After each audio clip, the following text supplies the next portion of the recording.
Sekarang ini, pada hari ini sepatutnya jam 2.30 tapi kita terlewat sedikit. Dan sekarang adalah program diskusi tetamu dan untuk segmen isu semasa. Dan tarikh pada hari ini adalah 4 hari bulan Januari tahun 2013. Dan jam sekarang sudah menunjukkan pukul 2.50. Dan tajuk diskusi kita pada hari ini adalah masa depan umat Islam Rohingya di Myanmar. Dan kita ada seorang tetamu istimewa, iaitu Ustaz Afwan Cik Mansur, iaitu Setiausaha Biro Antarabangsa dari MAPIM. Dan kalau anda yang mendengarkan IMR FM ni, bolehlah terus mendengarkan diskusi kita pada hari ini. Dan bersama saya adalah Ustaz Afwan Cik Mansur. Assalamualaikum Ustaz. Assalamualaikum warahmatullahi. Jauh ke datang dari 17 ke sini? Oh, dekat je. Dekat je kan. Ustaz dah makan tengah hari? Alhamdulillah, belum lagi. Oh, belum lagi. Belum lagi. InsyaAllah lepas ni. Okey. Baiklah, kita teruskanlah dengan soalan yang pertama sebab saya diberitahu bahawa Ustaz perlu ada appointment lepas ni kan? InsyaAllah. Dan soalan pertama saya adalah, boleh tak Ustaz terangkan sedikit tentang perkembangan terkini umat Islam Rohingya di Myanmar? Okey, baik. Bismillahirrahmanirrahim. Alhamdulillah wassalatu wassalamu ala Rasulillah. Terima kasih pada pihak radio online IMR. Okey.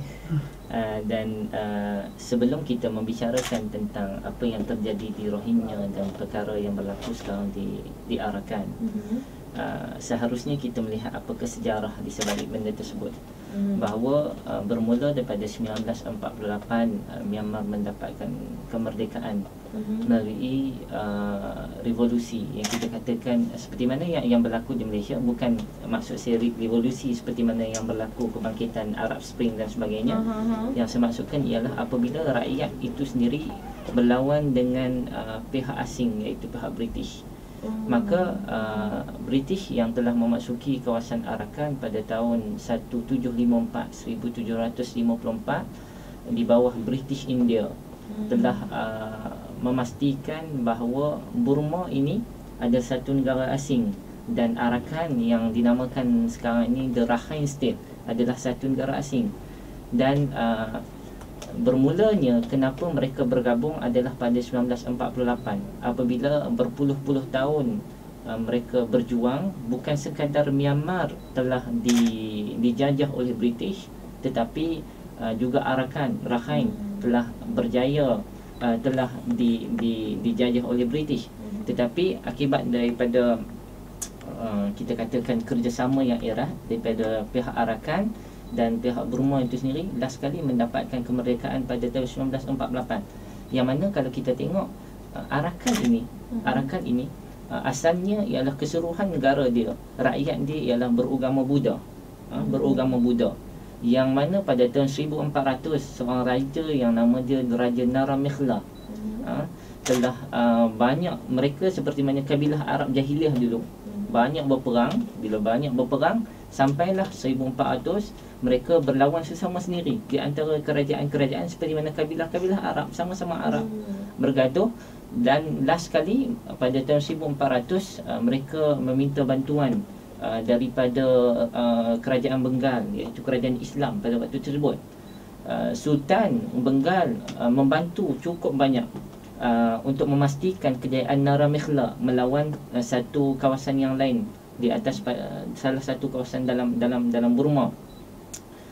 Dan akibat Raja Naramikhla tersebut berasa untuk berterima kasih, dihargai dan menghargai apa yang telah rakyat Arakan buat, iaitu orang Rohingya ini, maka mereka telah Raja Naramikhla tadi telah memeluk Islam dan menukarkan nama dia dengan nama Raja Sultan Sulaiman Shah pada tahun 1434. Itu di antara sejarahnya, yang mana Rohingya ini bukan yang kita fahami sebelum ini daripada golongan ataupun pelarian daripada Bengali. Mereka ini bukan Bengalis, tapi mereka ini ialah campuran masyarakat majmuk seperti mana Malaysia, masyarakat majmuk, tetapi keseluruhannya ialah Muslim. Senang kata, Arakan ini berasal sekarang ini dinamakan dengan nama Rakhine State, tetapi asalnya Arakan ini ialah dinamakan akibat ataupun diresapi oleh nilai Islam, iaitu arkanul Islam, rukun Islam, maka dinamakan Arakan. Baik, itu di antara sejarahnya lah. Cuma keadaan sekarang Rohingya memang amat teruk, seperti mana yang United Nation keluarkan kenyataan pada bulan Jun, dua bulan selepas pada bulan Jun, dengan berbunyi the most oppressed and defenseless ethnic in the world, the stateless people. Menunjukkan betapa teruknya mereka ini dilayan bagaikan separuh haiwan, bukan separuh haiwan, separuh manusia, dilayankan bagai haiwan. Bahkan kami melihat baru ini mereka rumah mereka, bumbung dinding hanya beralaskan, hanya berdindingkan kepada jerami. Bumbung hanya berbumbungkan dengan bumbung jerami. Sedangkan pada tahap mereka sekarang ni musim sejuk. Bila kita pergi minggu lepas, kita dapati bahawa dalam keadaan musim sejuk, malam di sana di antara 10 hingga 15 darjah Celsius. Pada siang hari 20 darjah Celsius. Dan kita melihat kepada keperluan pakaian mereka, keperluan tempat tinggal yang mereka telah dinafikan hak segala-galanya sebagai seorang manusia. Itu di antara benda yang berlaku sekarang lah di Myanmar sekarang. Dan saya kira Ustaz baru saja pulang dari Myanmar. Ya, baru pulang tanggal 28 Disember tahun lepas. Memang apa yang Ustaz lihat, apa yang Ustaz nampak, apa yang berlaku sekarang memang yang terkini lah, saya kira. Kan? Kita teruskanlah pada soalan yang kedua. Pada pandangan Ustaz, apakah langkah-langkah jangka pendek dan juga jangka panjang yang perlu diambil oleh negara-negara OIC? Macam kita pun adalah salah satu ahli OIC kan, untuk membantu menyelesaikan konflik yang berpanjangan ni. Okey, baik. Yang pertamanya kita kena memahami kenapa ASEAN ASEAN agak tidak berbunyi sepi macam tu. Yang kedua, kita kena tahu lokasinya ialah Malaysia berada di bawah Thailand. Atasnya ialah negara Myanmar, sangat dekat di sudut geografinya. Betul. Tetapi bila kita melihat kenapa didiamkan perkara ini, sedangkan mereka ditindas bukan baru-baru ini, tetapi bermula 1962, dan kemudian kerajaan Myanmar telah mengeluarkan Akta Act 144 yang menafikan segala hak kerakyatan bagi warga Rohingya di Myanmar.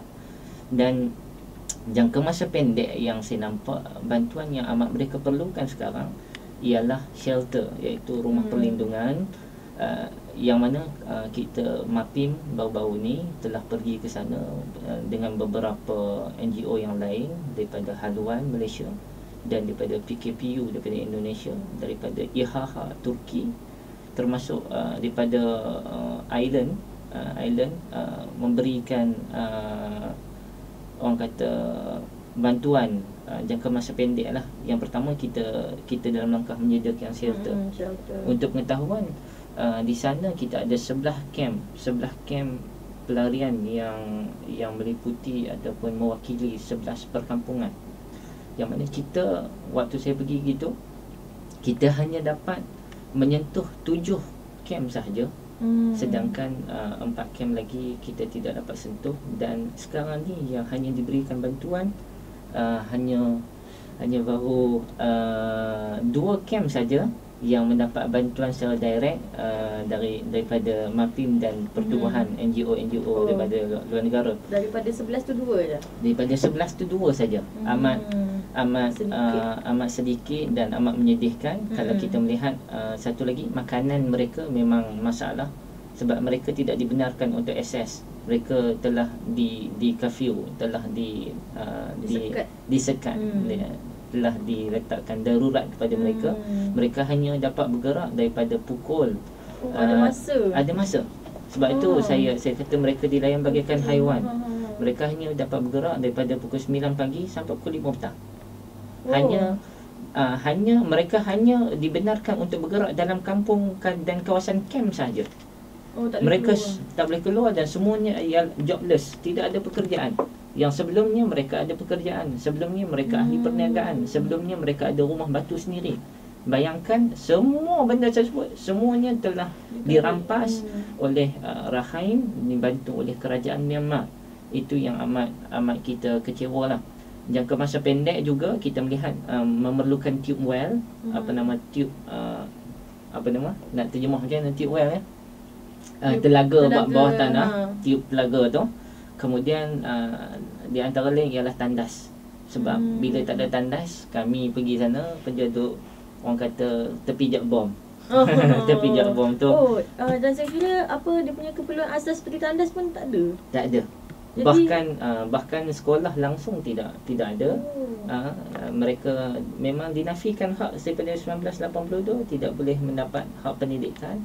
Dan sekarang ni kita melihat lebih pada 90% adalah umat Rohingya yang buta huruf. 90% lebih pada 90%. Itu jangka masa pendeknya lah. Dan jangka masa panjang kita mengharapkan negara ASEAN, negara sekitar terutamanya Malaysia memainkan peranan. Sebab jika kita melihat kepada sejarah 1997 Tun Dr. Mahathir begitu bersungguh-sungguh menarik Myanmar untuk masuk di dalam ASEAN. Dan kita melihat apabila benda tersebut dibuat dengan bersungguh-sungguh oleh kerajaan Malaysia, maka alangkah eloknya kita follow up supaya mereka memberikan hak yang sama rata. Kita boleh menyatakan seperti mana Malaysia boleh hidup dalam rakyat yang berbilang kaum, begitu juga dengan Myanmar. Sepatutnya Myanmar juga dan Rohingya mendapat hak mereka. Betul.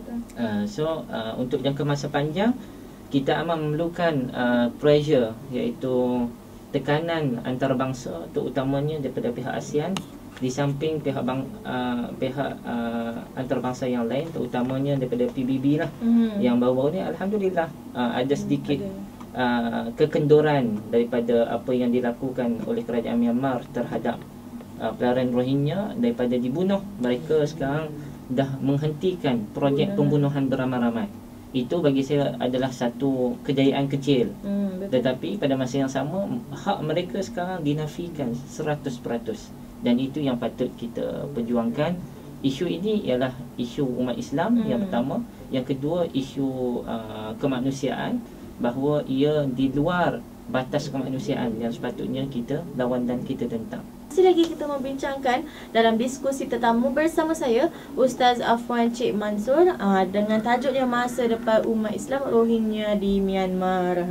Ustaz, kita sambung sikit lagi Ustaz Okey, saya akan tanya kepada Ustaz soalan yang ketiga ni. Macam mana agaknya perhubungan di mana sebelum merdeka dengan sekarang, di mana pendirian kerajaan Myanmar terhadap isu ni Ustaz? Okay, baik, terima kasih. Kalau kita melihat isu ni secara sejarahnya, bahawa kita melihat kumpulan-kumpulan di dalam kumpulan Arakan ini yang kita namakan Rohingya, orang Islam Rohingya ini, mempunyai perhubungan yang sangat baik yang kita ceritakan sebelum ni. Mereka sama-sama menuntutkan kemerdekaan bagi negeri masing-masing. Tetapi British telah memastikan memberikan kemerdekaan dengan bersyarat, iaitu kemerdekaan negeri Burma, Myanmar bersama dengan Arakan. Maksud mereka share satu negara, dinamakan negara Myanmar. Maka Arakan tidak menerima resolusi tersebut dan masuk di dalam negara Myanmar, dan dia dapat diterima dengan baik. Pada tahun 1947 telah ditubuhkan satu shadow kabinet bayangan bagi negara Myanmar sebelum diberikan kemerdekaan, yang mana diketuai oleh general yang sangat terkenal, iaitu General Aung San, iaitu ayah kepada Aung San Suu Kyi sekarang. General Aung San sangat terbuka, sangat demokratik, memberikan kita katakan tempat untuk orang Arakan. Sebab orang Arakan ini sangat memberi impak kepada kemerdekaan Burma.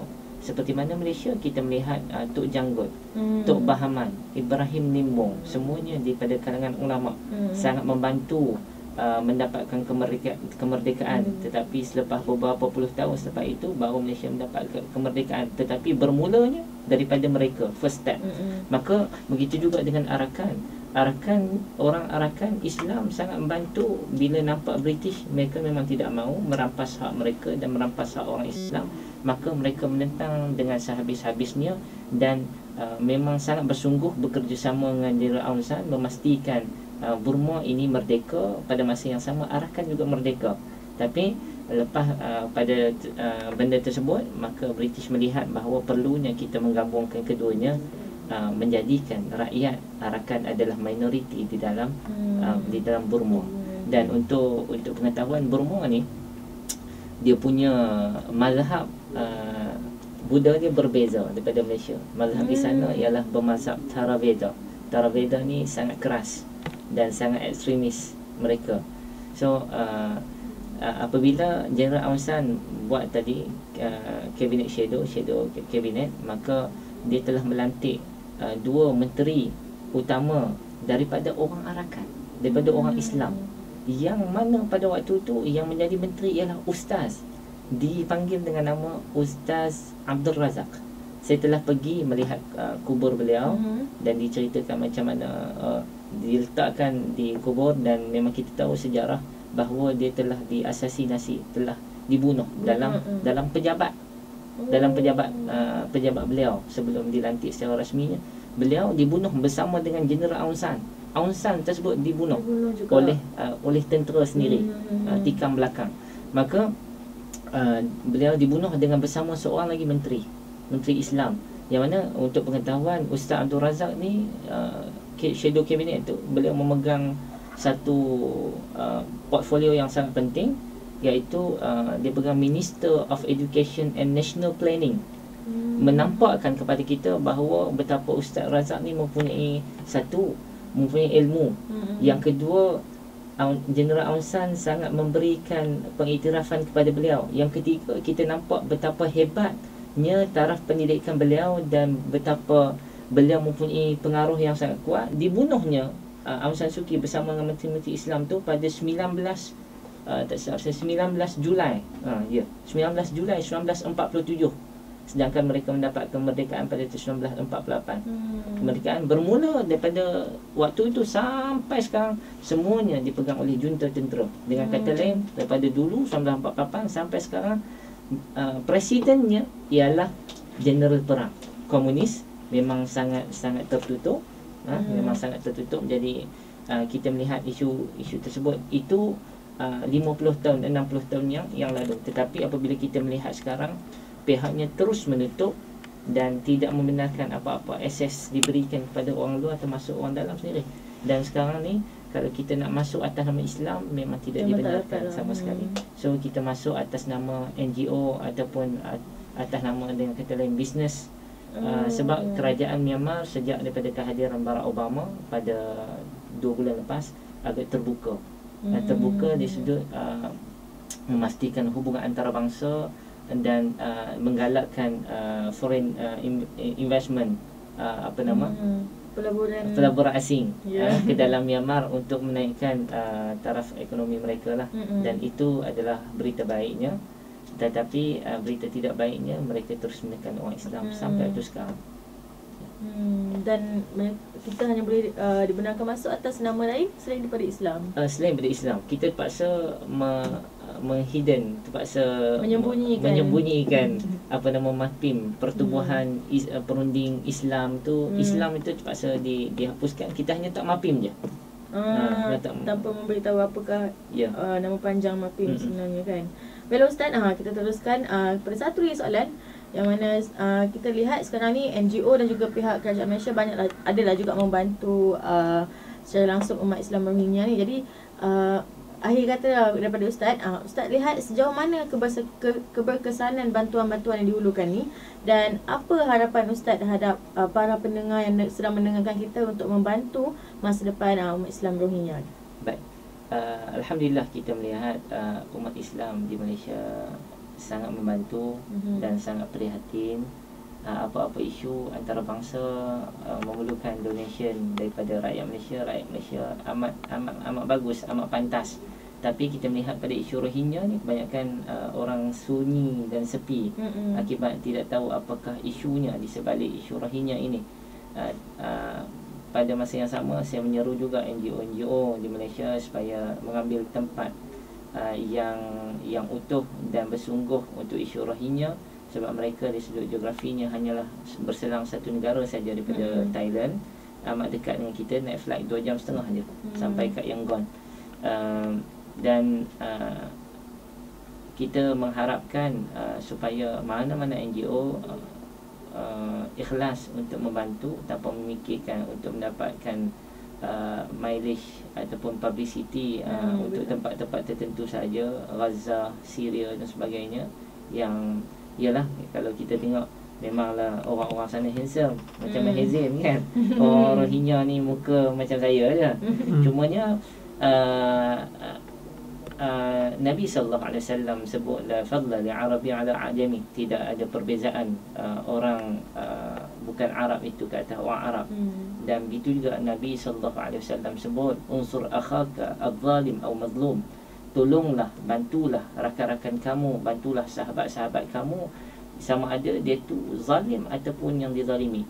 Dan sahabat-sahabat tahu, sahabat tanya kepada Nabi, yang dizalimi itu kami tahu, kami membantu dia, tapi macam mana kami nak membantu orang yang menzalimi orang lain? Maka Nabi sallallahu alaihi wasallam kata tuhjizuhu aw tamna'hu. Nabi kata halang dia, jangan bagi dia buat dah perkara tersebut. Kalau ada kes pembunuhan, membunuh rakyat Rohingya yang begitu ramai, kita mengambil kesempatan, bukan hanya sekadar memberikan bantuan, bahkan kita mengambil kesempatan untuk memastikan mereka stop daripada melakukan, memberhentikan projek pembunuhan beramai-ramai dan memberikan hak kerakyatan, hak kemanusiaan kepada rakyat Rohingya sendiri, dan tidak diperlakukan seperti mana yang diperlakukan sekarang. Yang saya pergi minggu sudah, apabila melihat mereka hanya mendiami di dalam rumah yang diperbuat daripada jerami sahaja. Alangkah sedihnya dan tidak berperi kemanusiaan. Wallahu a'lam. Baiklah Ustaz, itu sajalah yang dapat kita bual dan diskuskan mengenai topik kita pada hari ini, iaitu masa depan umat Islam Rohingya di Myanmar. Terima kasih saya ucapkan kepada Ustaz. InsyaAllah lepas ni bolehlah kita ajak Ustaz lagi, tapi oleh kerana kita dah kesuntukan masa, maka tak apalah, kita habiskan saja sesi diskusi tetamu ini di jam ini. Dan baiklah, kita akan dengarkan sebuah lagu daripada Aris Aliwatan dan juga Yuna dengan tajuknya Cinta Sempurna. Dan sebelum itu saya akan mainkan lagu daripada Zain Bika dengan tajuknya Flowers Are Red di IMR FM, Peneraju Survival Ummah.